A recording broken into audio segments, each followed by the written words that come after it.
Photo session আমাদের cameraman.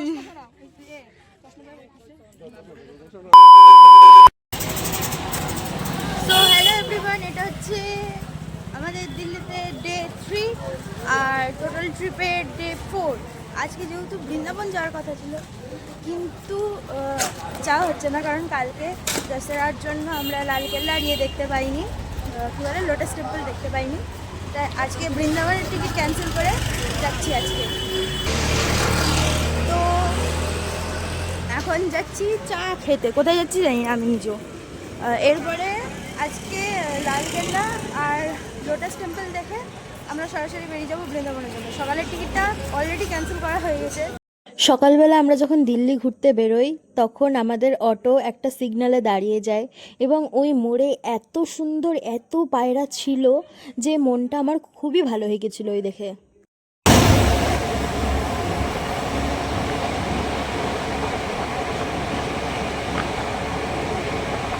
বহু কষ্ট সাধনা কান্নাকাটির পর পৌঁছেছি লোটাস টেম্পল।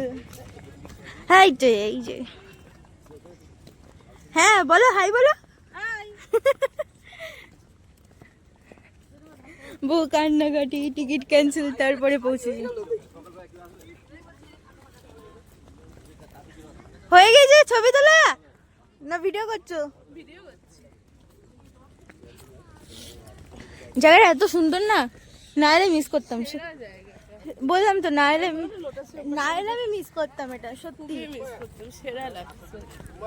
নেহাত ফকিরচাঁদ যাওয়া হয়নি। আমি না আসার সময় দেখলাম কালকাজি মন্দিরটা দেখলাম। সো লোটাস টেম্পলটা এত ভালো একটা জায়গা, বাইরেটা খুবই সুন্দর, খুবই সুন্দর, আর ভিতরটা পুরো প্রেয়ারের জন্য। ভিতরে কোনো ভিডিওগ্রাফি ফটোগ্রাফি অ্যালাউ ছিল না, তো প্রেয়ারের জায়গাটা খুবই ভালো। কেমন লাগলো না তোমার? ভালো, এই জায়গাটা না আসলে পর মিস হবে। হ্যাঁ সেটাই, আমাদের টিকিট ক্যান্সেল করার ঠিকই হয়েছে। তো এত সুন্দর একটা জায়গা, খুবই ভালো লাগলো আমার। এখানে চলছে ফটো সেশন। আমার বাবা তো দিলেও পড়বে না। এ না ধরো ধরো ধরো, ভালো লাগবে। হ্যাঁ ভালো লাগবে, চশমাটা আছে, চশমা পরে কোন হয়ে আছে না, ওরে দারুণ লাগছে। এটা কাছে কাছে আছে, এরকম দূরে দূরে গেছে। লোটাস টেম্পলের বাইরে দাঁড়িয়ে আমরা সবাই একে একে ছবি তুলছিলাম, কারণ এরপরে লালকেল্লায় গিয়ে আমরা ছবি তুলতে পারবো না, কারণ বাবারা তাড়া দেবে ট্রেনের জন্য, সেই জন্য এখানেই ছবি তুলে নিচ্ছিলাম। সো বহু ফটো সেশনের পর আমরা যাচ্ছি এখন কোথায়? লালকেল্লা। টিকিট ক্যান্সেল, ভালো ভালো ছবি চলে এসেছে। হ্যাঁ খুব স্যাটিসফ্যাকশনের ব্যাপার। হ্যাঁ কালকে মানে ছবি তোলার টাইম পাচ্ছিলাম না, বাধা ধরা টাইম দিয়ে দিয়েছিল অলরেডি।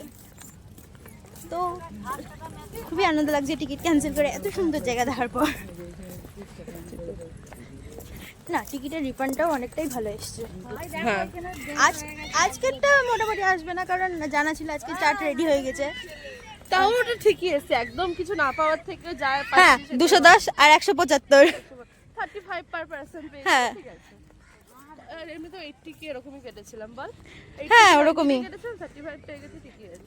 আর ওটাতে যথেষ্ট ভালো অ্যামাউন্ট পেয়েছি, 200 টাকা 300 টাকা বাদ দিয়ে। হ্যাঁ তো চলো লালকেল্লা যাওয়া যাক। সব নিষ্ঠুর নির্দয় মানুষদের বসার জায়গা পেয়ে গেছে, একটু মায়া দেওয়া দেখা তোমাদের না দেখাচ্ছ। আমরা যদি দাঁড়িয়ে আছি তোমাদের মায়া দেওয়া লাগছে না বলো? মামপার তো একদম লাগছে না আমার।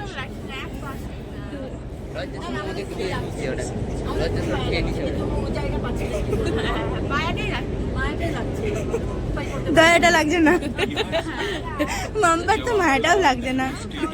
নয়ন তো ভালোই আছে বেশ, এই যে এখানটায় বসে পড়েছে কোলে। ও পানের বিক ফেলা আছে তার উপরে। যেহেতু লোটাস টেম্পলের কাছেই ছিল কালকাজি মেট্রো স্টেশন, তাই ওখান থেকে আমরা সরাসরি মেট্রো করে চলে গিয়েছিলাম লালকেল্লা মেট্রো স্টেশন। আমরা লালকেল্লা চলে এসেছি, মানে লালকেল্লা মেট্রো স্টেশন থেকে এক্ষুনি নামলাম, মানে উঠলাম আর কি। এবার যাবো ঘুরতে, এখান থেকে টোটো করলেও হয়, বাট আমরা পায়ে হেঁটে যাবো।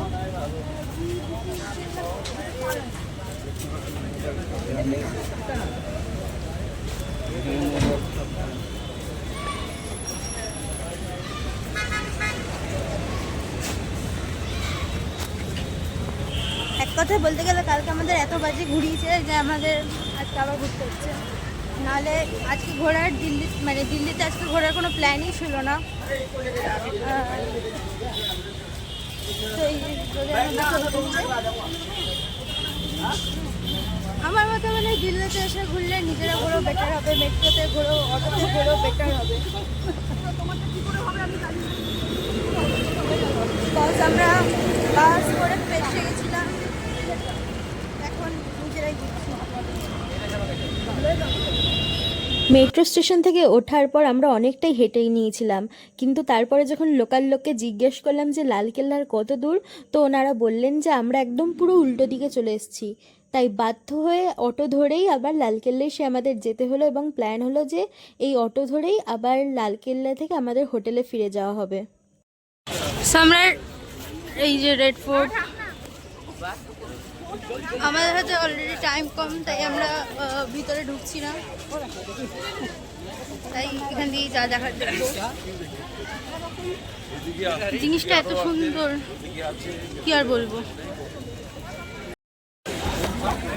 তা আমরা চলে এসেছি রেড ফোর্টে, আর এই যে পিছনে রেড ফোর্ট এত এত সুন্দর। এগুলো দেখে না গেলে বলো মিস করতাম না। দিল্লি মানে এগুলো।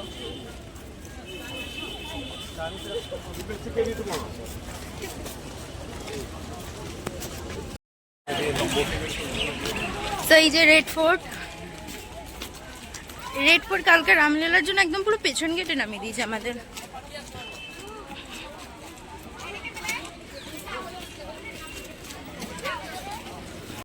আমরা গেটে চলে এসেছি।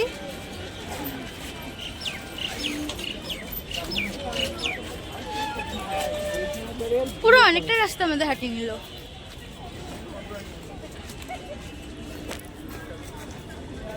এই যে গেটে চলে এসেছি, আমাদের অনেকটা রাস্তা হাঁটিয়ে নিয়েছে,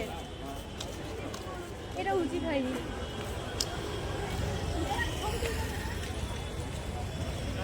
দিস ইজ নট ফেয়ার। লালকেল্লায় দু একটা ছবি তুলে আবার আমরা অটো করে চলে এসেছিলাম আমাদের হোটেলে, এবং লাগেজ নিয়ে একদম সরাসরি চলে গেলাম নিউ দিল্লি স্টেশন, যেখান থেকে আমাদের ছিল বৃন্দাবনের ট্রেন।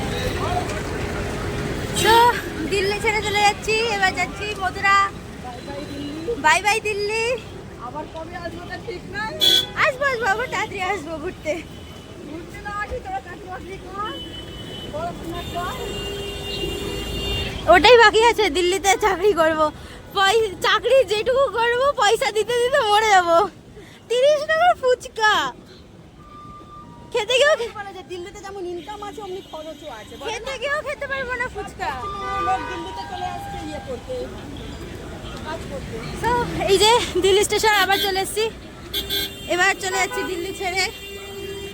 খুব আনন্দের সাথে এসেছিলাম, আবার আনন্দের সাথে যাচ্ছি।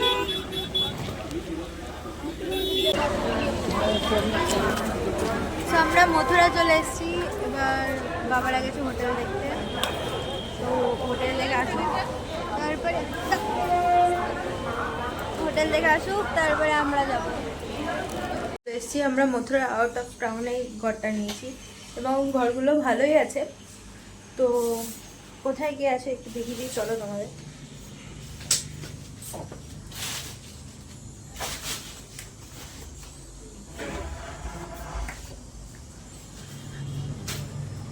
তো এই যে একদম ওই কোনার ঘরটায় রয়েছে আমার কাকুরা, মানে অপু কাকুরা। এই ঘরটায় রয়েছে বাবু কাকুরা, মানে দুটো ফ্যামিলি এরকম। তো এধারে রয়েছে ছাদ, ছাদ থেকে পুরো রাস্তা দেখা যায়।